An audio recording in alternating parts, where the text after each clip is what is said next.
ఎందుకు దేవుని వైపు మనం చూడలేమంటే మనకు సంతోషం ఉంది, ఆనందం ఉంది, కష్టాలు లేవు. అందుకే దేవుని వాక్యం ఒక మాట ఉంటుంది, ఏమన్నా తెలిసింది? మెలకువ కలిగి మీరు ప్రార్థించండి. మెలకువ అంటే ఏంటి? నిద్రపోకుండా కాదు. దేంట్లో మెలకువ కావాలి మనకి? మన పరిస్థితుల్లో, కుటుంబ జీవితాలలో, మనకున్నటువంటి పనిపాట్లలో, రాబోయేటువంటి ఏదైతే మనకి ఎదురవబోతున్నాయో సమస్యలు కొన్ని ఉంటాయి, మనకు అర్థమవుతూ ఉంటుంది. మనం అంత అమాయకులమేం కాదండి. మనం అమాయకులమండి కాదు. అన్నీ మనకు అర్థమవుతూ ఉంటాయి, కానీ వాటిని మనము పట్టించుకోం. వాటిని మనం ఏం చేస్తామంటే ఓ పక్కకి అలాగ తోసేస్తూ ఉంటాం, ఓ పక్కకి తోచేస్తాం. ఎప్పుడైతే అవి మన మీదకు వచ్చినప్పుడు, తోసివేసినవి మన మీదకు వచ్చినప్పుడు, అప్పుడు మనము భక్తితోను, భయముతోను, ముందు బాధతోను దేవుని సన్నిధానంలో మనం అడిగి ప్రార్థన చేస్తూ ఉంటాం. అందుకే దేవుడు ముందుగానే చెప్పాడు, మెలకువ కలిగి ప్రార్థించండి.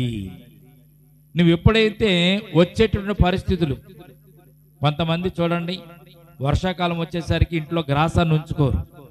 వర్షాకాలం వచ్చేసరికి ఇంట్లో గ్రాసాన్ని ఉంచుకోరు. ఎండాకాలం మాదిరిగాని, శీతాకాలం మాదిరిగాని ఇంట్లో తినడానికి, ఉండడానికి, కట్టుకోవడానికి అన్నీ ఉంటాయి కదా, అలాగే ఉంటుంది అనుకుంటూ ఉంటారు. కానీ వర్షాకాలం వచ్చేసరికి ఏమవుతుంది? పొట్టు దగ్గరికి వెళ్ళడానికి కొన్ని వీలు లేని పరిస్థితులు ఉంటాయి, కొనుక్కోవడానికి వీలు లేని పరిస్థితులు, ఒకవేళ మనకు పనిరాని పరిస్థితులు కూడా ఉంటాయి. అందుకు దేవుడు చెప్పాడు, మీరు మెలకువ కలిగి ప్రార్థించండి. మెలకువ కలిగి ప్రార్థించండి అంటే నీ చుట్టుపక్కల ఉన్నటువంటి పరిస్థితులన్నిటిని కూడా నువ్వు గమనించుకుంటూ నువ్వు దేవుని సన్నిధానంలో గడపాలి అని దేవుడు ఆ మాటను మన కొరకు రాసి ఉంచారు. మనమేమనుకుంటామంటే మెలకువ కలిగి ప్రార్థించమన్నాడు దేవుడు, మనం మెలకువ కలిగి ప్రార్థన చేస్తున్నాం కదా, ఎలాగాను అది సరిపోతుంది అనుకుంటాం. కాదది పరిస్థితులన్నింటిని కూడా గమనించుకుంటూ మెలకువ కలిగి నీవు ప్రార్థించాలి. కొన్ని సందర్భాల్లో మనం చూస్తూ ఉంటాము, అనుకోని రీతిలో కష్టాలు మన మీద పడుతూ ఉంటాయి. అనుకోని రీతిలో అప్పుడు మనకు అర్థమవుతుంది, ఇది ఎందుకు నేను ఆలోచించలేకపోయాను, ఇలా వస్తుందని నాకు తెలుసు కదా, తెలిసినప్పుడు నేను ఎందుకు ముందుగానే జాగ్రత్త పడలేదు అని అనుకుంటూ ఉంటాం. కనుక ప్రియమైన బిడ్డలారా, ఏదైనా దేవుని సన్నిధానంలో మనం గడపడం అనేది ఒక భాగ్యం. నువ్వు రోజు వచ్చి ప్రతి ఆదివారం, ప్రతి శనివారము, ప్రతి బుధవారం కూడా దేవుని సన్నిధానంలోకి వచ్చి దేవుని సన్నిధానంలో పాలు పొంపులు పొందడం అనేది మెలకువ కలిగి నువ్వు జీవించేటువంటి జీవితానికి సాదృశ్యం.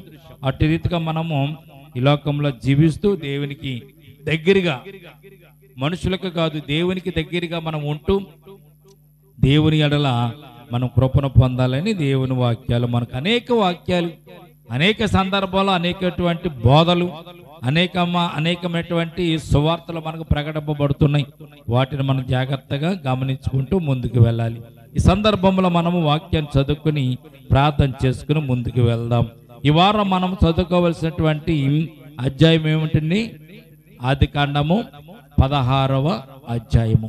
ఆదికాండము 16వ అధ్యాయాన్ని ఈ సందర్భంలో మనము మొదటి వచనాన్ని మనం చదువుదామండి. మొదటి వచనం చదవండి. అబ్రాము భార్య అయిన సారాయి అతనికి పిల్లలు కనలేదు, ఆమెకు ఆగోరున ఐగుప్తురాలైన దాసి ఉండెను. చాలండి, చిన్న ప్రార్థన చేస్తాను, చాలు. ప్రేమల తండ్రి, కృపల దేవందమనైనా ఎంతవరకునైనా ఇదిగో ప్రభు, నీ బిడ్డలు సాక్ష్యం ఇచ్చారు. ఆ సాక్ష్యాలు మీరు విని ఉన్నారు కనుక ఆ సాక్ష్యాలను బట్టి నీ బిడ్డలను మరొక్కసారి ఆదరించండి. మరొక్కసారి నీ బిడ్డలను ప్రభునైనా మీరు దీవించండి. వారి జీవితాలలో ఉన్నటువంటి ప్రతి కష్టాన్ని, ప్రతి ఇరుకును, ప్రతి ఇబ్బందిని మెలకువ కలిగి వారు ఆలోచన చేసుకుంటూ నీ సన్నిధానంలో వారికున్న ప్రతి అక్రతల అవసరాలు తీర్చుకోవడానికి నీ కృప చూపించండి. ఇదిగో నేను ప్రభువా, మరి చెప్పబడిన సాక్ష్యాలను బట్టి స్తోత్రాలు చెల్లించుకుంటూ ఇంతవరకు పాటలు ఎందుకు తోడుకున్న దేవా, మరి వాక్య భాగంలోకి మేము వెళ్తుండగా తండ్రి, నీ వాక్కు చేత, వాక్యం చేత ప్రభు నీ బిడ్డలమైన మమ్మల్ని అందరూ కూడా ఆదరించండి. కూడి వచ్చిన ప్రతి ఒక్క బిడ్డ ఇదిగోనైనా వెనకాల చెవులు, గ్రంథకల ఉదయం అంగీకరించే మనసు, ఆనందించే ఆత్మను దయచేయండి తండ్రి. ఈ సమయం నీదినైనా, ఈ స్థలము నీది కొరకు తండ్రి, ఈ స్థలం చుట్టూ మీ కంచి వేసి కాపుదల దయచేయండి. మరి మీకు ప్రభు వాతావరణం అనుకూలపరచండి. కరెంటును కూడా మీ స్వాధీనంలో ఉంచుకోండి. నిలబడిన దాసుని ప్రభు మరుగుపరిచి దాసుని ముఖాంతరంలో వచ్చి మీరే మాట్లాడమని సమయాన్ని స్థలాన్ని మీ చేతులుగా అప్పగించుకుంటూ యేసయ్య ఉన్నతమైన పరిశుద్ధ నామమున ప్రార్థించి మిక్కిలి వినయముతో బ్రతిమాలి వేడుకొనుచున్నాము తండ్రి. ఆమేన్. ఆమేన్. ప్రియ దేవుని బిడ్డలారా, మరొక సమయం ఆది కాండంలో ఉన్నటువంటి 16వ అధ్యాయం ధ్యానం చేసుకోవడానికి మనము సిద్ధంగా ఉన్నాం. మరి గత వారం మనం 15వ అధ్యాయం చదువుకున్నాము. అబ్రాహాము గారి యొక్క చరిత్రను మనం చూస్తున్నాం. అబ్రాహాము గారి యొక్క చరిత్ర మనం జ్ఞాపకం చేసుకోవడానికి కారణం ఏంటంటే, దేవుడు అబ్రహామును పిలుచుకున్న నాటి నుంచి కూడా అబ్రహామును దేవుడు దీవిస్తూ ఆశీర్వదిస్తూ ముందుకు నడిపించుకుంటూ వెళ్తున్నాడు. అబ్రహాము జీవితాన్ని ఎందుకు మనం జ్ఞాపకం చేసుకోవాలంటే, అబ్రహాము దేవుడు పిలిచినప్పుడు కాదనకుండా వచ్చాడు. మొట్టమొదటి విషయం, అబ్రహామును దేవుడు పిలిచినప్పుడు కాదనకుండా దేవునితో నడవడానికి ఇష్టపడి వచ్చాడు. మొట్టమొదటి విషయం. రెండవది, అబ్రహామును దీవిస్తానని అబ్రహాముతో దేవుడు చెప్పిన నాటి నుంచి కూడా అబ్రహాము దీవింపబడేంత వరకు కూడా విశ్వాసంతోనూ నమ్మికతోనూ అబ్రహాము గారు దేవుల్లో నడిచి వెళ్ళాడు. అబ్రహాము జీవితాంతం కూడా, అబ్రహాము చనిపోయేంత వరకు కూడా దేవుని మాటను కాదనకుండా నడుచుకుంటూ వెళ్ళినటువంటి వ్యక్తి ఎవరైనా ఉన్నారంటే అబ్రహాము గారని మనం జ్ఞాపకం చేసుకోవాలి. ప్రియమైన బిడ్డలారా, ఈ రోజున దేవుడు నిన్ను నన్ను కూడా పిలిచాడు. నిన్ను నన్ను దేవుడు పిలిచి తన సంఘములో స్థిరముగా నిలబెట్టినప్పుడు మనం అనేక సార్లు దేవునితో నడవడానికి కూడా కొన్నిసార్లు సందర్భంలో మనము బాధపడుతూ ఉంటాము, బెంగపడుతూ ఉంటాము. ఎందుకు వెళ్ళాలి దేవుని సన్నిధానికి అనేటువంటి ఆలోచన కలిగిన వారు కూడా చాలా మంది ఉన్నారు. ప్రియమైన బిడ్డలారా, దేవుని దగ్గరికి వెళ్తే నాకు మేలు కలుగుతుంది, దేవునితో ఉంటే నాకు ఆశీర్వాదాలు కలుగుతాయని సత్యాన్ని మీరు అబ్రహాము గారి యొక్క జీవితాన్ని చూసి మీరు నేర్చుకోవాలనే దేవుడు అబ్రహాము గారి యొక్క జీవితాన్ని ఇక్కడ మన కొరకు రాసి ఉంచినట్టుగా మనం చూస్తున్నాం. అబ్రహాము గారు అన్ని విషయాలలో విశ్వాసంతో దేవునిలో నడిచిన వ్యక్తిగా మనం చూస్తున్నాం. అట్టి నడిచినటువంటి వ్యక్తికి కూడా అప్పుడప్పుడు శోధనలు కూడా వచ్చినాయి, శ్రమలు కూడా వచ్చినాయి, ఇబ్బందులు కూడా వచ్చినాయి. అయినా కానీ ఇబ్బందుల్లో పడిపోలేదు, శోధనలో పడిపోలేదు. కష్టం వచ్చినా బాధ వచ్చినా అబ్రహాము గారు ఎప్పుడు కూడా తొణిగిపోలేదు. ఎక్కడి నుంచి? దేవుని సన్నిధానంలో నుంచి, దేవుని నడవడికలో నుంచి, దేవుని నడిపింపుల నుంచి అబ్రహాము గారు ఎప్పుడు కూడా విడిచి వెళ్ళిపోలేదు. అందుకే ఈ రోజున అబ్రహాము గారి యొక్క చరిత్ర ఆది కాండము మొదలుకొని ప్రకటన గ్రంథం వరకు కూడా అబ్రహాము గారి యొక్క జీవిత చరిత్ర ఎక్కడో దిక్కుని అబ్రహాము గారు మనకు, ఆయన జీవితం మనకు కనబడుతున్న సత్యాన్ని మనము జ్ఞాపకం చేసుకోవాలి. ఈ 16వ అధ్యాయాన్ని మనం ఈ రోజున ధ్యానం చేసుకుందాం. కొద్ది మాటలు మనం జ్ఞాపకం చేసుకుందాం. అబ్రహాము గారి జీవితంలో చూడండి, అబ్రహాము గారితో దేవుడు చెప్పిన మాట ఏమిటంటే, అబ్రహామా నీకు నీ సంతానాన్ని ఇస్తాను అన్నాడు. శారమ్మ గారితో కూడా వాగ్దానం చేశాడు. వారిద్దరికి చేసినటువంటి వాగ్దానాన్ని మనం జ్ఞాపకం చేసుకుంటే, అబ్రహాము యొక్క పేరును మనం గుర్తుపెట్టుకుంటే ప్రియమైన బిడ్డలారా, అబ్రహాము యొక్క పేరుకు శారమ్మకు ఉన్న పేరుకు అర్థాలు మొట్టమొదటిగా ఒకసారి మీకు జ్ఞాపకం చేస్తాను, మరొకసారి జ్ఞాపకం చేస్తాను. అబ్రహాము అంటే గనుడైన తండ్రి అని అర్థము. బైబిల్లో ఈ యొక్క పేర్ల యొక్క అర్థాలను మీరు రాసుకోవడానికి ప్రయత్నం చేయండి. ఆ పేరు కొన్నటువంటి విలువలు కూడా రాసుకోవడానికి ప్రయత్నం చేయండి. అబ్రహాము కాదు, అబ్రహాము. పిల్లలు కనక ముందు అబ్రహామును పిలిచినటువంటి దేవుడు అబ్రహాము అనే పేరుకున్నటువంటి అర్థం ఏంటంటే గనుడైన తండ్రి. అబ్రహాము అంటే గనుడైన తండ్రి. తండ్రి అయిన దేవుడు యేసుక్రీస్తు ప్రభువారు అనేక మందికి పేర్లు కూడా పెట్టినట్టుగా పేర్లకు అర్థాలు కూడా మనం చూస్తున్నాం ప్రియమైన బిడ్డలారా. అయితే ప్రతి పేరు కూడా, బైబిల్లో ఉన్న ప్రతి పేరు కూడా ఒక అర్థం ఉంటుంది. అర్థాన్ని మనం జ్ఞాపకం చేసుకోవాలి. అటు రీతిగానే అబ్రహాము యొక్క పేరు మనం చూసినట్టు గనుడైన తండ్రి. మరి తర్వాత దేవుడు అబ్రహాముకు పిల్లల్ని ఇచ్చిన తర్వాత, ఇదిగో నీకు నీ సంతానాన్ని ఇస్తున్నాడు కనుక ఆ సంతానం బట్టి నువ్వు అబ్రహాము అని పిలవబడకూడదు, అబ్రహాము అని నువ్వు పిలవబడతావు అని చెప్పి అబ్రహామును అబ్రహాముగా మార్చాడు తండ్రి అనే దేవుడు. అబ్రహాము అంటే అర్థం ఏంటంటే అనేక జనములకు తండ్రి. మొట్టమొదటిగా గనుడైనటువంటి తండ్రి అనే పేరు. తర్వాత దేవుడు పిల్లల్ని ఇచ్చిన తర్వాత దేవుడు ఆశీర్వదించి పేరు మార్చినప్పుడు ఇక్కడ ఏమొచ్చిందండి? అబ్రహాము అంటే అనేక జనములకు తండ్రిగా ఇక్కడ మనం చూస్తున్నాం. శారాయి పేరు చాలా విచిత్రమైన పేరు. శారాయి పేరు అంటే ఏంటో తెలుసండి? గయ్యాళి. శారాయి అనే పేరుకు అర్థము గయ్యాళి. అంటే ఆమె తన జీవితం ఎంత గయ్యాళిగా ఉండేదో అబ్రాహాము యొక్క జీవితంలో కూడా ఈ 16వ అధ్యాయంలో ఒక 2 విషయాలు దేవుడు మన కొరకు రాయించాడు. శారాయి అంటే గయ్యాళి అని అర్థం, లేక జగడగొండి అని అర్థం. బైబిల్లో ఉన్నటువంటి పేరుకు అర్థం శారాయి అంటే గయ్యాళి లేక జగడగొండి. కానీ అటువంటి స్థితిలో నుంచి, అటువంటి జీవితంలో నుంచి దేవుడు సారాయిని సారాగా మార్చినప్పుడు ఆమెకున్నటువంటి పేరును మనం జ్ఞాపకం చేసుకుంటే, సారా అంటే రాజకుమారి లేక యువరాణి అని దేవుడు సారాయి పేరును సారాగా మార్చి ఆమె గుణాలను, ఆమె గుణ లక్షణాలను కూడా మార్చినట్టుగా పరిశుద్ధ గ్రంథంలో మనం చూడగలుగుతున్నాం. ఈ విషయాన్ని మీరు జ్ఞాపకం పెట్టుకోండి. ఇప్పుడు 16వ అధ్యాయము 1వ వచనాన్ని మనం చదువుకున్నాం కదా. అబ్రాహాము భార్య అయిన సారాయి అతనికి పిల్లలు కనలేదు. ఆమె కాగరనే ఐగుప్తురాయలేని దాసి ఉండెను. కాగా సారాయి, ఇదిగో నేను పిల్లలు లేకుండా యెహోవా చేసి ఉన్నాడు, నువ్వు దయచేసి నా దాసితో పొమ్ము, ఒకవేళ ఆమె వల్ల నాకు సంతానం కలుగవచ్చునని అబ్రాహాముతో చెప్పును. అబ్రాహాము సారాయి మాట వినెను అని రాయబడింది. సారాయి అంటే అర్థం ఏంటి? గయ్యాళి, లేకపోతే ఇంకోటి ఏంటమ్మా, జగడగొండి. ఈ గయ్యాళి అయినటువంటి సారాయి అబ్రాహామును టార్చర్ పెట్టడం మొదలు పెట్టింది. ఏమని టార్చర్ పెడుతుంది? నీకు పిల్లలు పుడతారని చెప్పాడు దేవుడు, పిల్లలు పుడతలేదు. పిల్లలు పుట్టకుండా దేవుడే చేశాడు. ఎవరి మీద వేస్తుంది నింద ఎవరి మీద వేస్తుందండి? దేవుడి మీద నిందేస్తుంది. అనేక సార్లు మనం కూడా దేవుడి మీద నిందేస్తాం. ఇవ్వాల్సిన వాడు ఎవరైనా డబ్బులు ఇవ్వలేదు అనుకుని, ఏంటి దేవుడా, ఏంటి ప్రభువా, ఎన్నిసార్లు ప్రార్థన చేశాను వాడు ఎత్తలేదు, ఎలాగైనా నువ్వు చేయడు అని అంటామా అనమా దేవుడిని? అలాగనకపోతే ఇంకో రకంగా అంటాం, మాట మార్చానా అంటాం దేవుని. ఏదో రకంగా మనం ఎవరి మీదకి వెళ్ళిపోతుంది మన మనసు అంతా కూడా. మనకు అనుకున్నది జరగకపోతే, రావాల్సింది రాకపోతే, ఇవ్వాల్సిన వారు ఇవ్వకపోతే వారి తప్పని మనం అనుకోను, లేకపోతే మన అదృష్టం లేదని మనం అనుకోము. ఎవరు చేశారు ఇది అంతా అనుకుంటాం మనం. దేవుడు చేశాడని దేవుడి మీదకి వెళ్ళిపోతూ ఉంటాం. ఇక్కడ ప్రియమైన బిడ్డలారా, అబ్రాహామును దేవుడు పిలిచాడు, ఆశీర్వదిస్తానన్నాడు. ఆశీర్వదించేంత వరకు అబ్రాహాము గారు వేచి చూస్తున్నాడు. ఒక విషయాన్ని గమనించండి, అబ్రాహాము గారికి ఏం తొందర లేదు. అబ్రాహాము దేవుని నమ్మెను, అది నీతిగా అతనికి ఎంచబడినని బైబిల్ గ్రంథంలో మనం చూడగలుగుతున్నాం. అబ్రాహాము దేవుని నమ్మెను, ఆ నమ్మిక అబ్రాహాముకు నీతిగా దేవుడే ఎంచాడు, అంతే. ప్రియమైన బిడ్డలారా గమనించండి, అబ్రాహాము జీవితంలో అబ్రాహాముకి లేదు అవిశ్వాసం కూడా, అబ్రాహాము గారికి లేదు. అబ్రాహాము గారికి అవిశ్వాసం లేదు, అపనమ్మిక లేదు. దేవుడు ఇస్తానన్నాడు, దేవుడు నాకు ఇస్తాడు, అంతే. అబ్రాహాము గారు నమ్మింది అది ఒకటే.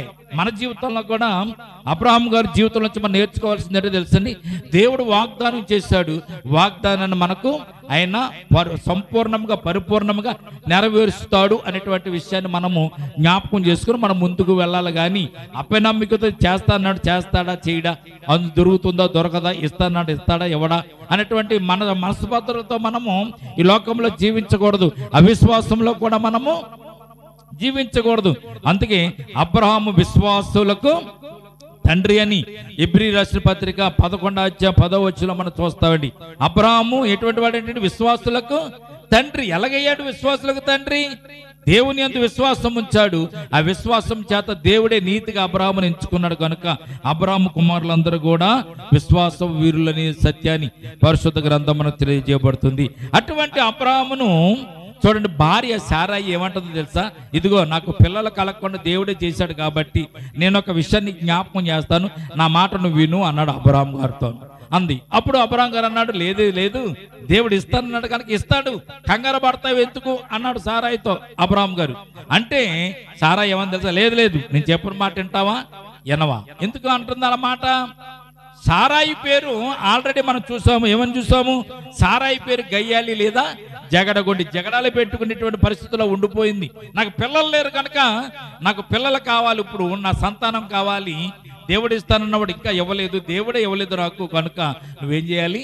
నా దాసితో నువ్వు వెళ్ళు, నా దాసి నీకు ఇస్తున్నాను, నా దాసితో నువ్వు సంసారం చేసి పిల్లను గాను, ఆ పిల్లవాడే నాకు కుమారుడు సంతానం అవుతుందని ఎవరితో దెబ్బలాడింది? అబ్రాహాముతో దెబ్బలాడింది. ప్రియమైన బిడ్డలారా, అందుకే సారాయి పేరు ఆ రోజున గయ్యాళుగా ఉంది. ప్రియమైన బిడ్డ గమనించినట్లయితే కొంతమంది ఇళ్లలో భర్తలని భార్యలు ఇబ్బంది పెట్టే ఉన్నారు, భార్యలు భర్తలను ఇబ్బంది పెట్టేవారు కూడా ఉన్నారు. ఆ రోజు నుంచి కూడా సాంప్రదాయం వస్తున్న ఉంది. ప్రియమైన బిడ్డలారా చూడండి, దేవుడు చేస్తున్నప్పుడు చేస్తాడు అని భార్యాభర్తలు ఇద్దరు కూడా నమ్మాలి, కుటుంబం అంతా నమ్మాలి, పిల్లలతో సహా అందరూ నమ్మాలి.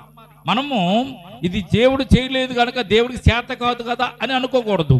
దేవుడు ఇవ్వలేదు కదా అని చెప్పి దేవుడికి చేత కాదని మనము అనుకోకూడదు. దేవుడి నా కార్యం సఫలం చేయలేదు కనుక దేవుడికి ఇది జరగదు, దేవుడి చేతిలో కాని పని అని మనం అనుకోకూడదు. దేవుడికి అసాధ్యమైనది ఏదీ లేదని బైబిల్ తెలియజేస్తుంది. మనుషులకు అసాధ్యం కానీ దేవునికి అసాధ్యమైనది ఏది లేదు. సమస్తమైన సాధ్యమండి. కానీ ఒక విషయం జ్ఞాపకం చేసుకోవాలి, ఆయన ఇస్తానన్న సమయంలోనే ఇస్తాడు కానీ నువ్వు తొందరపడడం వల్ల దేవుడు నీకు ఇవ్వడం.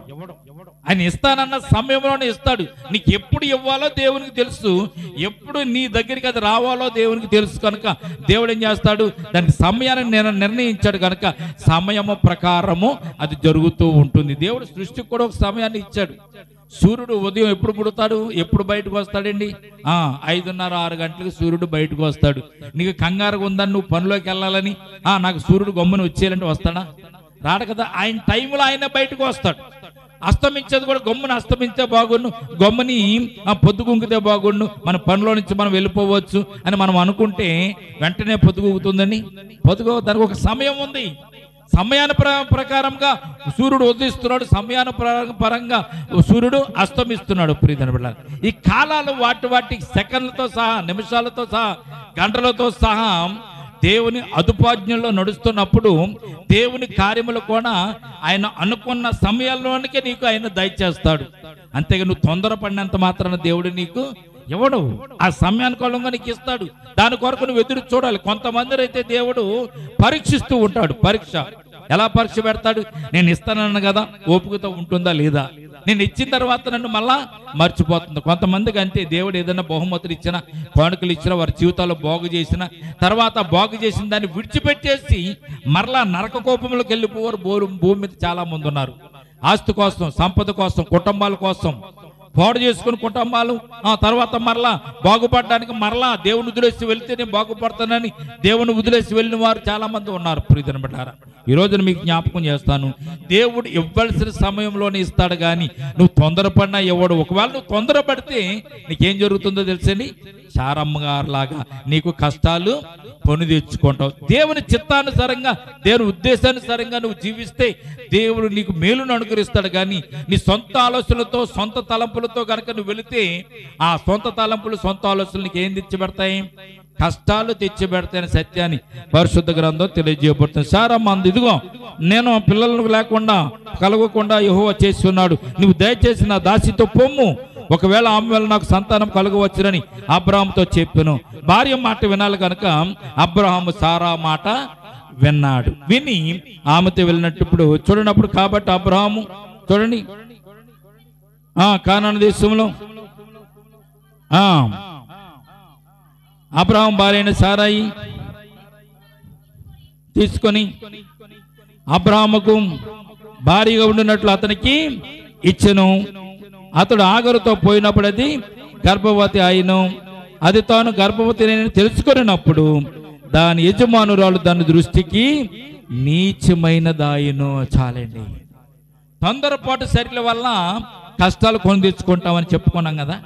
చూడండి, శారమ్మ గారి ఆలోచన ఏంటి? సారాయి ఆలోచన, నా దాసిని ఇస్తే ఆ దాసి గనక అబ్రాహాముతో వెళితే అబ్రాహాము దాసి వల్ల పుట్టినట్టు కుమారుడు నాకు సంతానం అవుతాడు అని ఆలోచన చేత తన దాసిని ఆగర్ని అబ్రాహాముకు భార్యకి ఇచ్చింది.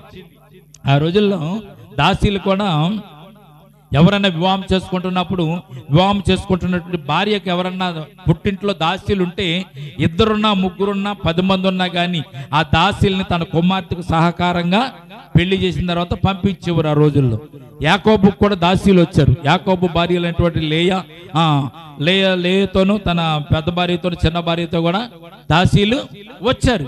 ఆ దాసీలతో కూడా యాకోబు వెళ్ళినప్పుడు వారికి కూడా కుమారులు పుట్టారు, సంతానం పుట్టారు.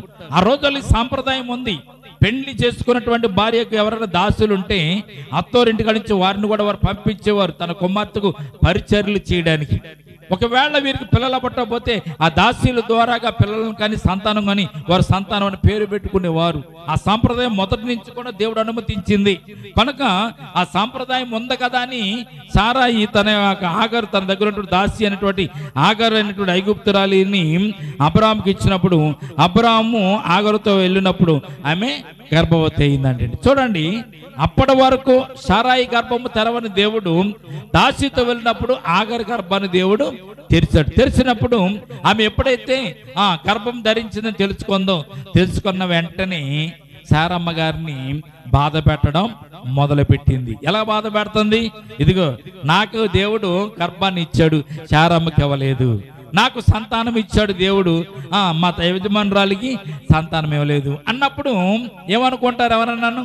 చూడండి, ఒక ఇంట్లో ఇద్దరు కోడళ్ళు ఉన్నారనుకోండి. ఒక కోడలికి పిల్లలు పుట్టి ఇంకో కోడలు పిల్లలు పుట్టకపోతే అత్తగారు ఏమనుకుంటుంది? దీనికి అదృష్టం లేదు, దీనికి పిల్లలు పుడతలేదు, ఇది మంచిది కాదేమో అనుకుంటూ ఉంటారు మామూలుగా సర్వసాధారణంగా. దాసికి దాసికి దేవుడు సంతాన ప్రాప్తినిచ్చి సారాయికి పోయినప్పుడు సారాన్ని ఏమని తిడుతుంది ఆగరు? ఏమంటో తెలుసా? సారమ్మని పెద్ద గొప్ప చెప్పుకుంటది, కానీ ఆమె జీవితంలో గర్భం, ఆమె జీవితంలో సంతాన యోగం లేదు. ఎంతగా బ్రతుకు, ఎంతగా జీవితం, అబ్రాహాముకు భార్యను చెప్పుకోవడం తప్ప ఇంకేమన్నా ఉందా? నాకు మాత్రం దేవుడు సంతానాన్ని ఇచ్చాడు అనుకుంటారా? అనుకోదా? ఈ మాట ఆ మాట మాట్లాడుకుంటున్నప్పుడు ఆగర్ ఏం చేసిందంటే సారాయిని తృణీకరించడం మొదలుపెట్టింది. సారాయిని చూటుపోటు మాటలు అక్కడక్కడ ఏదో నాయకులతోనూ పనివారితోనూ అడగడం తెలుస్తుంది. ప్రియమైన బిడ్డలారా, ఈ విషయము సారాయికి తెలిసి సారాయి బాధపడడం మొదలుపెట్టింది. దేవుడు చెప్పాడుగా, నేను ఇస్తానని అన్నప్పుడు ఇస్తే పర్లేదు, కానీ ఇవ్వకపోతే ఏమవుతుంది అక్కడ? ప్రియమైన బిడ్డలారా, మనం తొందరపడకూడదు అనే ఆలోచన ఇక్కడ ఈ చరిత్ర మనకు తెలియజేస్తుంది. చూడండి, దాని యజమానురాలు దాని దృష్టికి నీచమైనదాయను. సారాయిని చూసి ఈ ఆగరు సూటిపోటు మాట్లాడడం మొదలుపెట్టింది. ఎలా కనపడ్డదంట? సారాయి గారు దాసి అంటే ఆగరికి నీచమైనదిగా, నికృష్టమైన దానిగా, ఇక సంతాన్ని కలగదు, నువ్వు గుండ్రాలువే అన్నట్టుగా సారాయిని చూడడం మొదలుపెట్టింది. అప్పుడు చూడండి 5వ వచనం చూడండి. అప్పుడు సారాయి, నా ఉసురు నీకు తగులును, నేనే నా దాసిని నీ కొవ్వుటికి ఇచ్చిన తరువాత తాను గర్భవతినైనని తెలుసుకున్నప్పుడు నేను దాని దృష్టికి నీచమైన దాన్ని అయితేని నాకును నీకును యెహోవా న్యాయము తీర్చును గాకని అబ్రాహాముతో అనేను. చూడండి, వద్దన్న పని చేస్తే, దేవుడు వద్దన్న పని చేస్తే, తొందర పడితే మన జీవితంలో ఏం కలుగుతాయండి? కష్టాలు కలుగుతాయి. వేచి చూస్తే మేలు కలుగుతుంది. వేచి చూడకుండా ఉంటే మన జీవితంలో కష్టాలు, నష్టాలు, ఇరుకులు, ఇబ్బందులు, శోధనలు మనకు కలుగుతూ ఉంటాయి. ప్రియమైన బిడ్డలారా, ఇక్కడ ఏమంటుంది చూడండి. అప్పుడు సారాయి, నా ఉసురు నీకు తగులును. ఏ ఉసురు తగులుతుంది? అబ్రాహాం ఏమని అడిగాడా? నాకు నీ వల్ల పిల్లలకు అడుగుతలేదు కనుక నీ దాసిని నాకు పంపించు అని అబ్రాహాం గారు ఏమని అడిగాడా? అడగలేదే. అబ్రాహాము దేవుని మీద విశ్వాసాన్ని, ప్రగాఢమైన విశ్వాసాన్ని కలిగి ఉన్నాడు అబ్రాహాం గారు. అబ్రాహాము దేవుడు ఎప్పుడు ఇస్తే అప్పుడే తీసుకుంటానికి ఇష్టపడి ఉన్నాడు అబ్రాహాం గారు. కానీ తొందరపడింది ఎవరు? ఈ రోజున తొందరపడింది ఎవరండి? సారాయి తొందరపడింది. సారాయి తొందరపడి తన దాసిని ఇచ్చింది. దాసిని ఇచ్చినప్పుడు సారాయి మాట అబ్రాహాం విన్నాడంతే, కావాలని అబ్రాహాం కోరుకోలేదు. వెంటనే అబ్రాహాము ఆగరుతో వెళ్ళినప్పుడు ఆమెకు గర్భవతి అయిందన్న సంగతి తెలిసి ఆమె సారాయిని ఇబ్బంది పెట్టడం, దూషించడం, మాట్లాడడం జరిగింది. అప్పుడు ఎవరి మీద తోసేస్తుంది? మళ్ళీ ఇప్పుడు ఇక్కడ నిందన మరలా దేవుడి మీదకే తోసేస్తుంది. అప్పుడు సారే, నా ఉసురు నీకు తగులును, నేనే నా దాసిని నీ కొవ్వుటికి ఇచ్చిన తర్వాత తాను గర్భవతిని తెలుసుకున్నప్పుడు నేను దాని దృష్టికి నీచమైన దాన్ని అయితిని, నాకును నీకును యెహోవా న్యాయం తీర్చును గాకని అబ్రాహాముతో నేను. దేవుడే న్యాయం తీరుస్తాడు అంటుంది. ముందు తీర్చాడు దేవుడు? అప్పులు చేసి తిప్పల పడ్డ వాళ్ళకి ఈ విషయాలు తెలుస్తుంది. వద్దని అంటాడు దేవుడు. వద్దని ఏం చేస్తాడు? 1 వారం 2 వారాలు, నెల కూడా లేట్ చేస్తాడు దేవుడు ఇప్పించకుండా. అప్పు తీసుకుంటే నువ్వు బాధపడతావరా అని చెప్పి దేవుడు ఏం చేస్తాడు తెలుసా? మొట్టమొదటిగా నీకు ఇవ్వకుండా లేట్ చేపిస్తాడు. ఇవాళ ఇస్తాను రేపు ఇస్తానని అతడు ఏం చేస్తాడు? ఇచ్చేవాడు లేట్ చేస్తాడు. లేట్ చేసినప్పుడు మనం ఏమనుకుంటాం? ఇస్తానన్నాడు కానీ లేట్ చేసేస్తున్నాడు దేవుడా, నువ్వు త్వరగా ఇప్పించు, నేను త్వరగా అప్పుల పాలైపోతాను, త్వరగా నేను కష్టాలు కొందెచ్చుకుంటాను అని దేవుని మరలా ప్రాధేయపడి దేవుని దగ్గర మనం ఏం చేస్తామండి? మోకరించి కన్నీరు విడిచి అడుగుతూ ఉంటాం. అడిగిన తర్వాత దాన్ని తీర్చలేని పరిస్థితిలో మరలా దేవుడిని అడుగుతాం, ప్రభువా నువ్వు ఇప్పించకపోయినా బాగానే ఉండు, ఈ రోజు నేను తీసుకుని ఇబ్బందులు పాలవుతున్నాను, కష్టాలు పాలవుతున్నానని మరలా దేవుని మీదకి మనము అడు తిప్పి ఎక్కడ తీసుకెళ్తాం? మనం దేవుని దగ్గరికే తీసుకెళ్తాం. అబ్రహాం గారు ఏమని అడిగాడా? నీ దాసి ఉంది కదా, ఆగను పంపించమని అడగలేదు కదా. సారయ్య ఉంది కదా, నా దాసితో వెళ్ళి నాకు పిల్లలకు అంటది, ఆ పిల్లవాడే నాకు వారసుడు అవుతాడు అనుకునే కదా పంపించింది. పంపించినప్పుడు మరలా ప్లేట్ ఫిరాయించేస్తుంది, మాట మారుస్తుంది. ఎలా మారుస్తుంది? ఇదిగో నాకును నీకును దేవుడే న్యాయం తీర్చును. ఆమె గర్భవతి ఏదని తెలిసిన తర్వాత నన్ను నీచమైనదిగా చూస్తుంది కనుక దేవుడు నీకును నాకును దేవుడే న్యాయం తీర్చునని చెప్తున్నట్టుగా మనం చూస్తున్నాం. 6వ వచనం చూడండి. అప్పుడు అబ్రాహాం కోపం వచ్చింది. అబ్రాహాం గారు కూడా కోపం వచ్చింది. కోపం వచ్చి అబ్రాహాం గారు ఒక మాట చూడండి. అందుకు అబ్రహాము, ఇదిగో నీ దాసి నీ చేతిలో ఉన్నది, నీ మనసు వచ్చినట్లు దాన్ని చేయమని సారాయితో చెప్పెను. సారాయి దాన్ని శ్రమ పెట్టినందున ఆమె యొద్ద నుండి అది పారిపోయిందంటే. ప్రియదనమాట అబ్రహాం గారు ఏమన్నాడు? పిచ్చిదారా, అటువంటి అదం మాటలు నాతో మాట్లాడకు. నీవు ఇస్తేనే నేను తీసుకున్నా, నువ్వు పంపిస్తే నా దగ్గరికి వచ్చింది. ఆమె అంతటికి ఆమె రాలేదు, నేను కోరుకోలేదు. అయినా కానీ ఆమె ఎవరు? దాసియే కదా. ఆ దాసి నీ చేతిలో ఉంది కదా, నీ ఇష్టం వచ్చినట్లు ఆమెను చేసుకో అన్నాడు. ఎవరు? అబ్రహాం గారు. అబ్రహాం గారు భార్య మాట వినడం మానలేదండి. మొదట్లో కూడా విన్నాడు, తర్వాత కూడా అబ్రహాం గారు భార్య మాట వింటూ, అబ్రహాం ఇదిగో నీ దాసి నీ చేతిలో ఉన్నది, నీ మనసుకు వచ్చినట్టు దాన్ని చేయమని సారాయితో చెప్పినప్పుడు సారాయి దాన్ని శ్రమ పెట్టడం మొదలు పెట్టింది.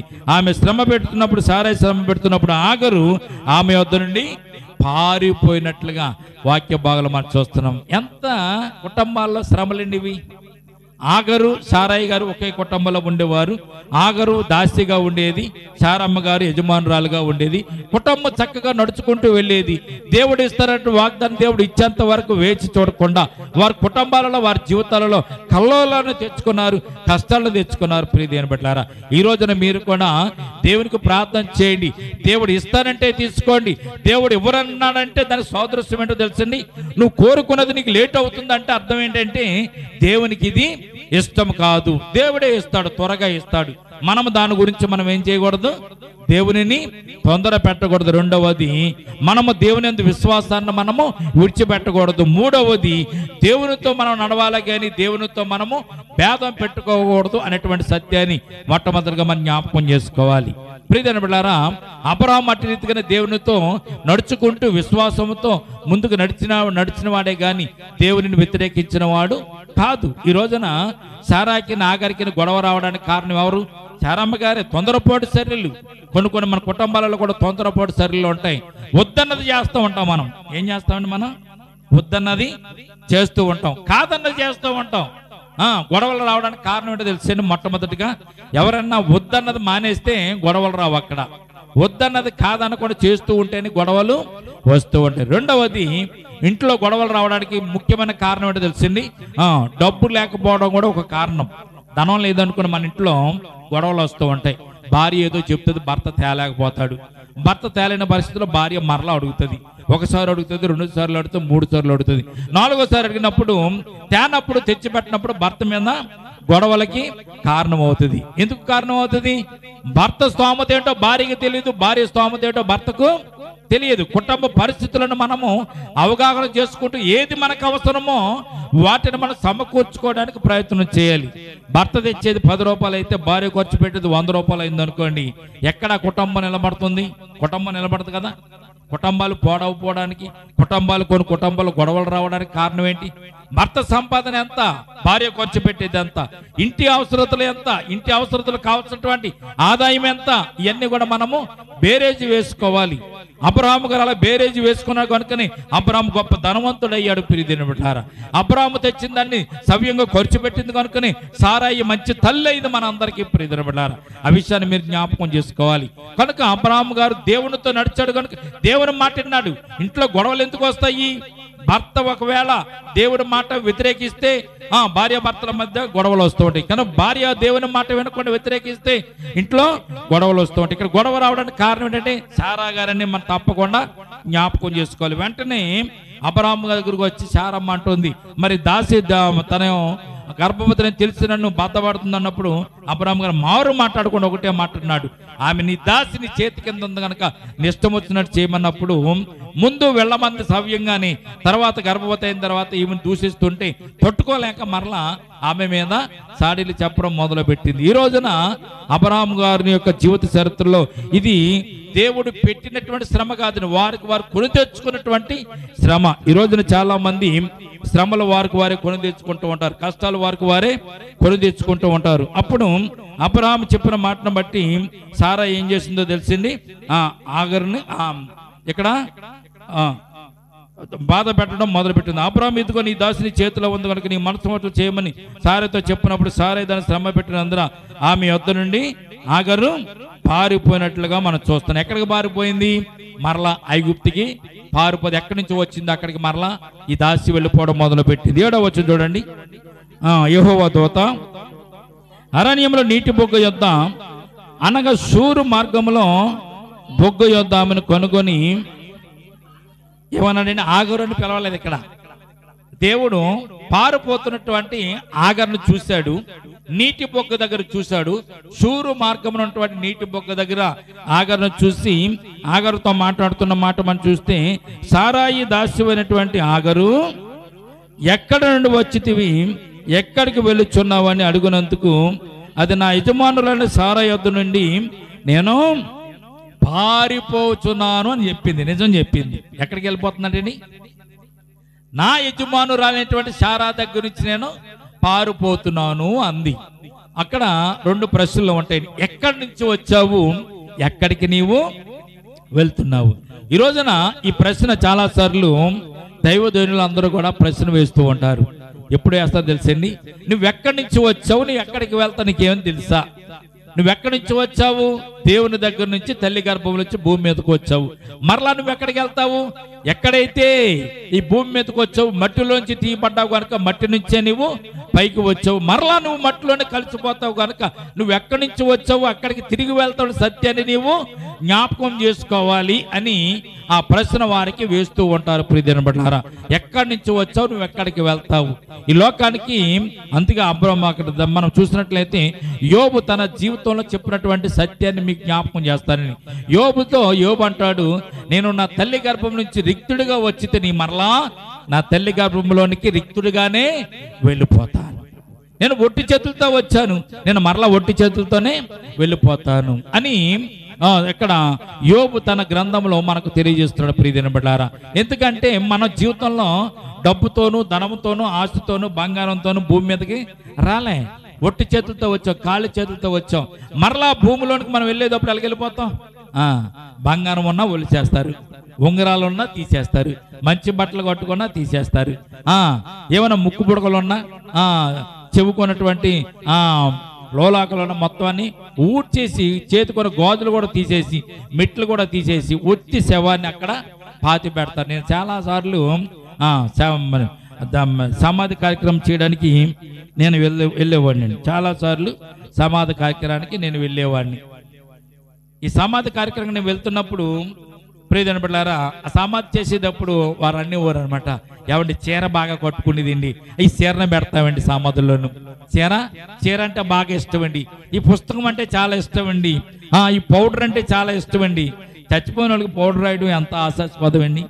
చచ్చిపోయిన వాళ్ళకి పౌడర్ రాయడం, చచ్చిపోయిన వాళ్ళకి సెంటు రాయడం ఎంత ఆశాస్పదం. ఆశాస్పదం నవ్వొచ్చే విషయమే కదా. చక్కని పౌడర్లు తీసుకొచ్చి, చక్కని సెంట్లు తీసుకొచ్చి చనిపోయిన ఆవిడ మీద పోస్తూ ఉంటారు. ఇదంటే ఇష్టం అంట. ఇష్టమైన వాటిని మరలా సమాధుల్లో పెట్టడం మనం చూస్తూ ఉంటాం. ఏమైనా పట్టుకెళ్తుంది కదా. మంచి మంచి చీరలు కూడా ఏం చేస్తారండి, కట్టి సమాధి పెట్టిలో పెడుతూ ఉంటారు. అది ఎవరికైనా ఇస్తే కట్టుకుంటారు, సరదాగా చక్కగా వారు కట్టుకుంటారు, వారికి ఆనందం, సంతోషం. ప్రియమైన అటువంటి విషయాలు కూడా చేస్తూ ఉంటారు. అందుకే మనము ఎక్కడి నుంచి వచ్చామో, ఎక్కడికి వెళ్ళాలో మనము జ్ఞాపకం చేసుకోవాలని ఈ వాక్యాన్ని మేము అక్కడ ఆ సమాధి కార్యక్రమం దగ్గర చదివిస్తూ ఉంటాం. ప్రియమైన బిడ్డలారా, అందుకు దేవుడు అంటున్నాడు ఆగరుతో, ఎక్కడి నుండి వచ్చితివి, ఎక్కడికి వెళుతున్నావు అని ఆగరుతో దేవుడు పలికినప్పుడు ఆగరు చెప్పిన మాట ఏంటో తెలుసా? నా యజమానురాలైన సారా దగ్గర నుంచి నేను పారిపోతున్నాను అంది. ఎందుకు పారిపోతున్నా? నీ ప్రవర్తన మంచిదైతే నువ్వు పారిపోవాల్సిన పని లేదు కదా. నీ మనసు మంచిదైతే, నీ ఉద్దేశం మంచిదైతే, నీ తలంపులు మంచిదైతే నువ్వు పారిపోవలసిన పని లేదు కదా. ఆఖరికి సారా గారితో ఈ ఆగరు దాదాపు 50 సంవత్సరాలు కలిసిమెలిసి ఉంది. సారా గారితో సారాయితో ఎన్ని సంవత్సరాలు కలిసి ఉంది? 50 సంవత్సరాలు కలిసిమెలిసి ఉన్నటువంటి ఆగరు ఈ సమయం ముందు సారాయి దగ్గర నుంచి ఎందుకు పారిపోతుంది? ఎందుకు పారిపోతుందంటే ఆమె మనసు బాగోలేదు, ఆమె తలంపులు బాగోలేవు, ఆమె ఉద్దేశాలు బాగోలేవు. తన యజమానురాలనే కించపరిచేటట్టుగా ఆమె మాట్లాడింది కనుక ప్రియమైన బిడ్డలారా, ఆ సారాయి దగ్గర నుంచి పారిపోవలసినటువంటి పరిస్థితి ఆగరుకు వచ్చిన సత్యాన్ని ఈ సందర్భంలో మీరు జ్ఞాపకం చేసుకోవాలి. ఎందుకు పారిపోతుంది? యజమానురాల దగ్గర ఎందుకు పారిపోతుంది? ఈమె మనసు మంచిది కాదు, ఈమె తలంపులు మంచి కాదు. చూడండి, తన భర్త అయినటువంటి అబ్రహాముకు భార్యగా ఆగర్నిచ్చింది ఎవరు? యజమానురాలైనటువంటి సారాయి. సారాయిని ఎంతో గౌరవించాలి, సారాయిని ఇంకా అమితంగా గౌరవించాలి.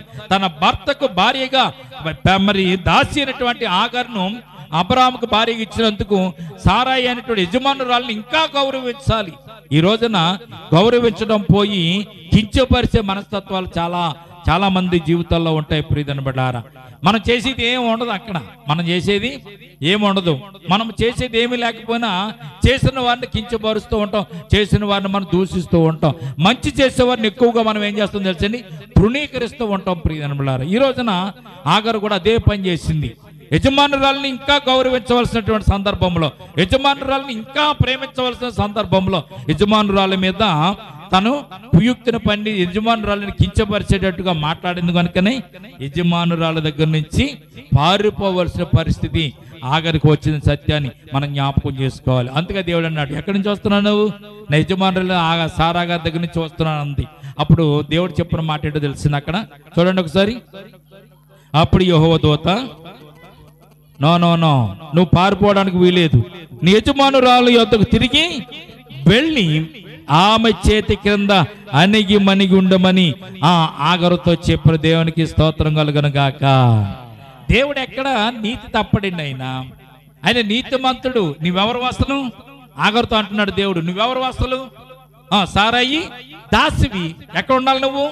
సారాయి దగ్గరే దాసిగా ఉండాలి, ఆమె చేతి కిందే నీవు ఉండాలి. రెండవ మాట అన్నాడు దేవుడు అక్కడ, ఏమన్నాడు తెలిసింది?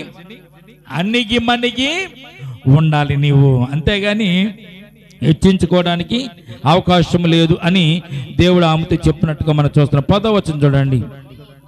మరియు యెహోవా దూత, నీ సంతానము నిశ్చయముగా విస్తరింపజేసేదను, అది లెక్కింప వీలినంతగా విస్తారమగునని దానితో చెప్పినట్టు ఆగరుతో చెప్పాడు దేవుడు. లేదు నువ్వు అలా పారిపోవాల్సిన పని లేదు, పారిపోవడానికి అవకాశం లేదు. ఎందుకు నువ్వు పారిపోవాలి? నీ మనసు బాగుంటే ఎందుకు పారిపోతావు? నీ తలంపులు బాగుంటే ఎందుకు పారిపోతావు? కనుక నీ మనసును నిబ్బరం చేసుకో. సారాయి దగ్గరికి వెళ్ళి నువ్వేం చేయాలి? అణిగి మణిగి ఉండు. ఎందుకంటే నీవు అబ్రహాముకు కుమారుని నువ్వు కనబోతున్నావు గనుక. అబ్రహాము ఎవరు? నేను పిలిస్తే వచ్చినటువంటి వ్యక్తి, నా యందు విశ్వాసం ఉంచిన వాడు గనుక అబ్రహాముకు కుమారుని కనబోతున్నావు గనుక నీ వెళ్ళి సారాయి దగ్గరే అణిగి మణిగి ఉండమని చెప్పాడు. తర్వాత ఇంకొక మాట ఏం చేశాడంటే, నీకు లెక్కింపలేనంతగా నీ సంతానం విస్తరింపజేస్తారని కూడా దేవుడు ఆగరికి కూడా వాగ్దానం చేస్తాడు. అబ్రహాముకు వాగ్దానం ఉంది, ఆఖరికి కూడా వాగ్దానం ఉంది, నీ సంతానాన్ని లెక్కింపలేనంత విస్తారంగా నేను చేస్తానని చెప్పాడు. అప్పుడు ఆమె చేసిన పని చూడండి. మరి యెహోవా దూత, ఇదిగో యెహోవా నీ మొరను వినెను, నీవు గర్భవతి ఉన్నావు, నీవు కుమారుని కని అతనికి ఇస్మాయిలను పేరు పెట్టుదువు. ఎటువంటి ఏం చెప్పాడండి? ఆగర్ను కూడా దేవుడు దీవించాడు. దేవునికి స్తోత్రం కలుగును గాక. పారిపోతున్నటువంటి ఆగర్ని, దాసిగా ఉన్నటువంటి ఆగర్ని కూడా దేవుడు దీవించాడు. కారణం అబ్రహాముకు ఆమె కూడా భార్యగా ఉంది గనుక, అబ్రహాము కుమారుడు ఆమెలోంచి వస్తున్నాడు గనుక అతనికి పేరు కూడా దేవుడే నిర్ణయించాడు. ఏమని పేరు నిర్ణయించాడు? అతనికి ఇస్మాయిలను పేరు పెట్టు అన్నాడు. ఈ రోజున అరబ్ దేశాల్లో ఉన్నటువంటి వారందరూ కూడా ఇస్మాయిలు సంతానమే. ఇప్పటికి కూడా అరబ్బులకి మనకు యుద్ధాలు జరుగుతూనే ఉంటాయి. ఇశ్రాయేలీలకి అరబ్బులకి యుద్ధాలు జరుగుతూ ఉంటాయి. అందుకు ఎందుకు జరుగుతాయి అన్న విషయాన్ని కూడా దేవుడు ఇక్కడ మనకు తెలియజేస్తున్నాడు. చూడండి 12వ వచనంలో, అతనికి ఇస్మాయిలని పేరు పెట్టిదు, అతడు అడవి గాడిద వంటి మనుష్యుడు, అతని చెయ్యి అందరి చేతులు అతనికి విరోధముగా ఉండును, అతడు తన సహోదరులందరి ఎదుట నివసించునని ఆగరుతో చెప్పను. దేవుడే ఇచ్చేసాడండి. అడవి గాడిద వంటి వాడు ఇతని చేతులు అందరికి విరోధంగాను, అందరి చేతులు ఇతనికి విరోధంగాను ఉంటాయంటే అర్థం ఏంటో తెలుసండి, గొడవలు పెట్టుకునేటువంటి మనస్తత్వం వీడికి ఉంటుంది, యుద్ధాలు చేసేటువంటి మనస్తత్వం వీడికి ఉంటుంది, సామరస్యంగా ఉండాలంటే ఆలోచన వీడికి ఉండదు అనేటువంటి సత్యాన్ని దేవుడే మొట్టమొదటిగా ఇస్మాయేలు అని పేరు పెట్టి అతడి గురించి దేవుడు చెప్తున్నట్టుగా మనం చూస్తున్నాం ప్రియమైన బిడ్డలారా. కనుక దేవుడు అతని పేరును కూడా నిర్ణయించాడు, ఇస్మాయేలు అనే పేరు. అలాగే అబ్రాహాము గారికి అబ్రాహాము గారికి సారాయికి పుట్టబోయే కుమారుడు కూడా దేవుడే పేరు నిర్ణయించాడు. చాలా మందికి దేవుడు పేర్లు నిర్ణయించాడు. యేసుక్రీస్తు ప్రభువారి పేరు కూడా యేసు ప్రభువారు పుట్టక ముందే దాదాపు 4000 సంవత్సరాలకు ముందే యేసు ప్రభు యొక్క పేరును నిర్ణయించి యేసు ప్రభువారు పుట్టిన తర్వాత ఆయనకు పేరు పెట్టినట్టుగా పరిశుద్ధ గ్రంథంలో మనం చూస్తున్నాం. 13వ వచనం చూడండి. అప్పుడు ఆగరు దేవునికి ఒక పేరు పెట్టింది. ఏం పేరు పెట్టింది? చూచుచున్న దేవుడవు నీవే అను పేరు తనతో మాట్లాడిన యెహోవాకు పెట్టెను. ఎలయనగా నన్ను చూసిన వాణ్ణి నేను ఇక్కడ చూసితిని కదా అని ఆమె అనుకునేను. ఎక్కడ చూస్తాడు దేవుడు? నీటి బొగ్గ దగ్గర చూస్తాడు.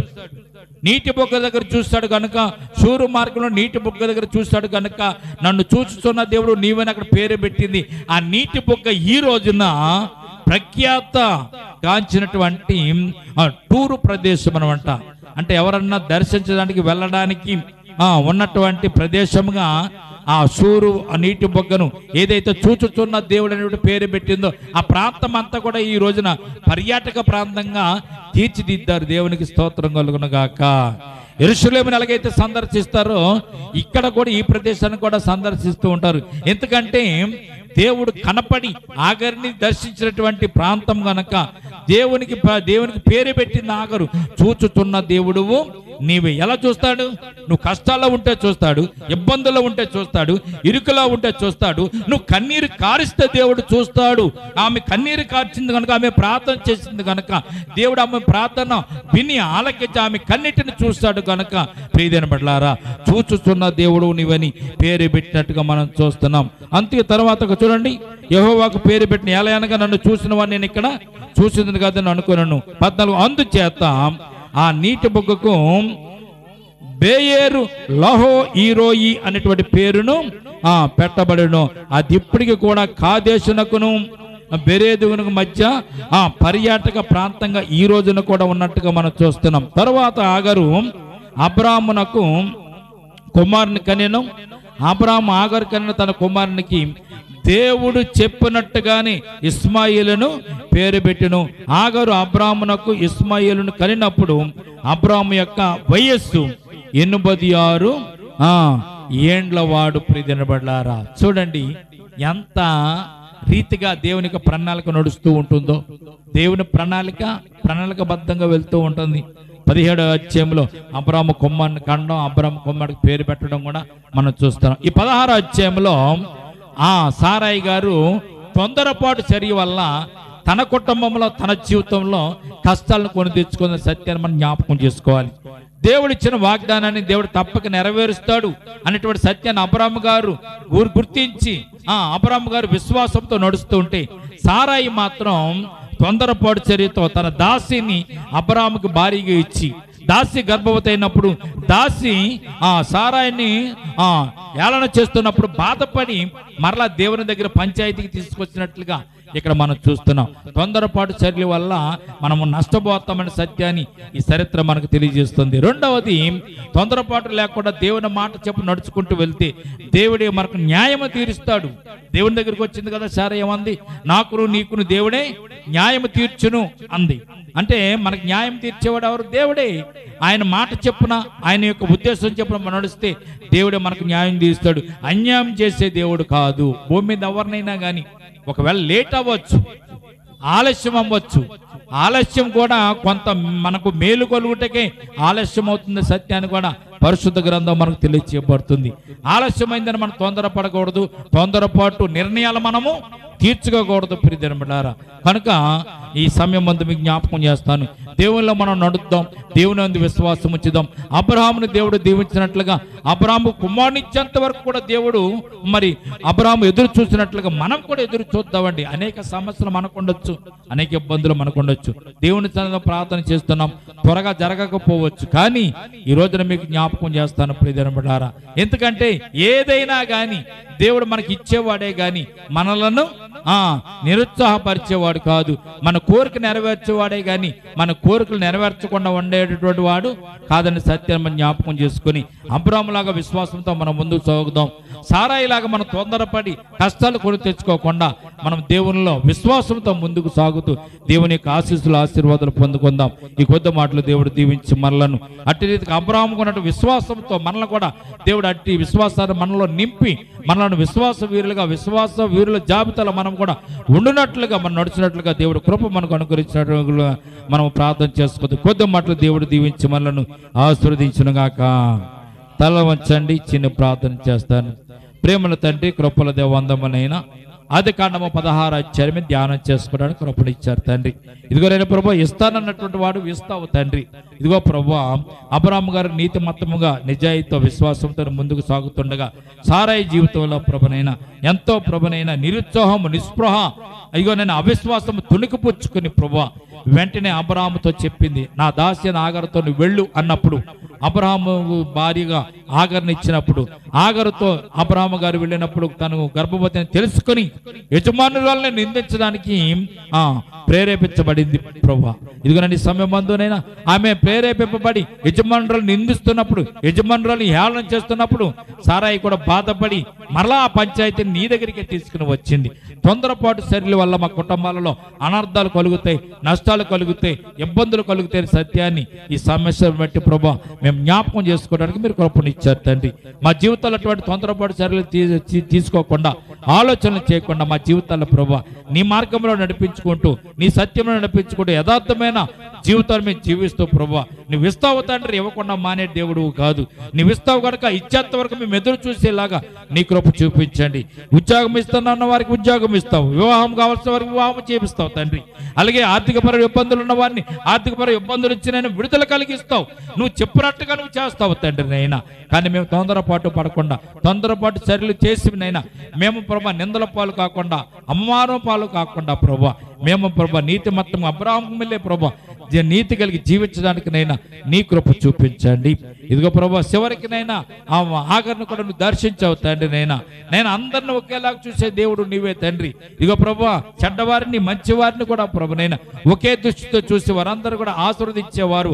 అందుకే తొలకరి వర్షమును కొడవరి వర్షమును నీతిమంతుల మీదను అనీతిమంతుల మీదను యెహోవా కురిపించుచున్నాడు అనేటువంటి వాక్యాన్ని ప్రభా ఈ సమయం అందు మేము జ్ఞాపకం చేసుకోవడానికి కృప చూపించండి. మంచివారి మీదను చెడ్డవారి మీద కూడా ప్రభువా నువ్వు సూర్యుని ఉదయింపజేస్తున్నావు. అట్టి రీతిగా నీ బిడ్డల మీద కూడా ప్రభునైనా నీ ఆశీర్వాదాలు కుమ్మరించగలిగిన గొప్ప దేవుడు నీవే. నీ సన్నిధానంలో ప్రార్థించే వారిని, నీ సన్నిధానంలో గోజాడే వారిని, నీ సన్నిధానంలో ప్రభునైనా మోకరించిన ప్రభు ఎవరైతే ఏదైతే అడుగుతున్నారో వారందరికీనైనా ప్రభు నిత్యముగా శ్రేష్టమైనటువంటి ఈవులు ఇచ్చినట్టు గొప్ప దేవుడు నీవే. అట్టి కృప పొందడానికి మేము ప్రభు అర్హులముగా ప్రభు మీరే చేయమని కూడి వచ్చినటువంటి సంఘ బిడ్డలందరూ కూడా ప్రభు తొందరపాటు చర్యలు కాకుండా ప్రభు నువ్వు ఇచ్చేంత వరకు వేచి చూస్తూ తండ్రి విశ్వాసంలో ముందుకు సాగుతూ మేలైనటువంటి ఆశీస్సులు ఆశీర్వాదాలు ఫలాలను పొందుకునే భాగ్యం సంఘానికి నీ సంఘ బిడ్డలకు దయచేయమని ఈ వాక్యం నీ బిడ్డల హృదయాల్లో ఫలింప చేసి ప్రభునైనా నైనా ముందు కాలానికి నేను వారి జీవితాల్లో బాగుగా ప్రభు సరిదిద్దుకోవడానికి నైనా వారు కూడా వాటిని ప్రభు మరి ఉపయోగించుకోవడానికి కృప చూపించమని చేసిన ప్రార్థన పాత్రని చేర్చుకోమని ముందున్న కార్యక్రమాన్ని మీ చేతులకు అప్పగించుకుంటూ యేసయ్య ఉన్నతమైన పరిశుద్ధ నామమును ప్రార్థించి మిక్కిలి వినయముతో బ్రతిమాలి వేడుకొనిచున్నాము తండ్రి. ఆమేన్ ఆమేన్.